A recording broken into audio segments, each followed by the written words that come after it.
This episode of The Young Turks is brought to you by WestHost, offering premium web hosting since 1998. Go to westhost.com/TYT for 25% off your order. Astrologer Park Kunkel caused quite a bit of controversy recently because he added or brought attention to the 13th sign in the Zodiac. Oh, I love this story. Now, let me just tell you this. This is not some new phenomenon. It's actually something that's existed for quite some time, but this particular astrologer brought attention to it, right? So other astrologers are like, oh, why is everyone making such a big deal about this? It's not that big of a deal.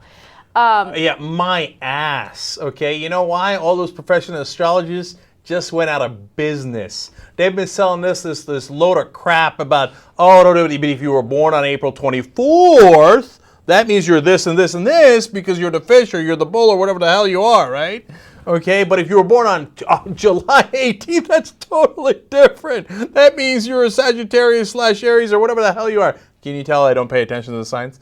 Okay, now there's 13 signs. Right. And everything's topsy-turvy. Well, it turns out I'm not Aries. Now I'm Pisces? Who wants to be Pisces? Well, here's the thing. There's a difference between Western astrology and Eastern astrology. Now, let me clarify one thing in terms of my opinions and my thoughts on this. I've never believed in astrology and signs and, what sign you are determines what type of personality you have. It's all BS, okay, right. In my opinion, right?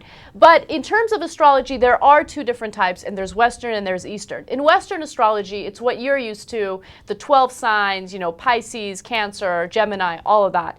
But when it comes to Eastern astrology, there's 13 signs, and the 13th sign in the Zodiac, I might be pronouncing this wrong, but it's Ophiuchus? Ophiuchus? Who knows, man? It looks like octopus to me. Okay, so now it turns out if you fall on the wrong dates, you might be the octopus dude, right? So what happened? All those people are like, oh, of course, you're that way because you're a Pisces or you're a Scorpion or whatever the hell you are. And now it turns out you're octopus.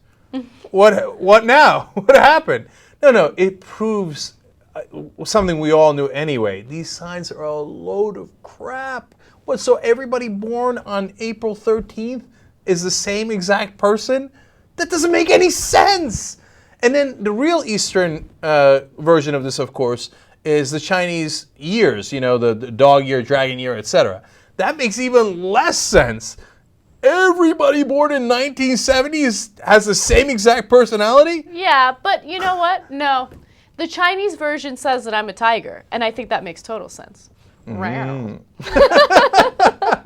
a tiger say row? Sounds like a really small tiger. All right. By the way, don't get me wrong. I'm just as goofy as the next guy. Like, I was proud that I was at the beginning of Aries, the vernal equinox, right? And now it turns out I'm a little floppy around fish, and I don't like what that's. I'm not buying that. And in the Chinese calendar, I'm a dog, right? And I'm like, dog's all right as long as Vic's not around. It's not a tiger, right? So all this is baloney, and these people telling us, "Oh, we knew that all along. You didn't know that there was 13 signs." Then where were you at when everybody went and got their signs, and it's been in the newspapers for decades and decades? Why didn't your astrologer speak up then? Nonsense, a scam. And WestHost offers web hosting for 19 cents a day. You can't get cheaper. That's right. ridiculous. You could do web host transfers. Like you got a website, boom, transfer. For free. You have 24/7 support. 60-day money-back guarantee. Well, then you literally can't lose. 25% off if you go to westhost.com/TYT. You know what I think about that? I think WestHost. WestHost.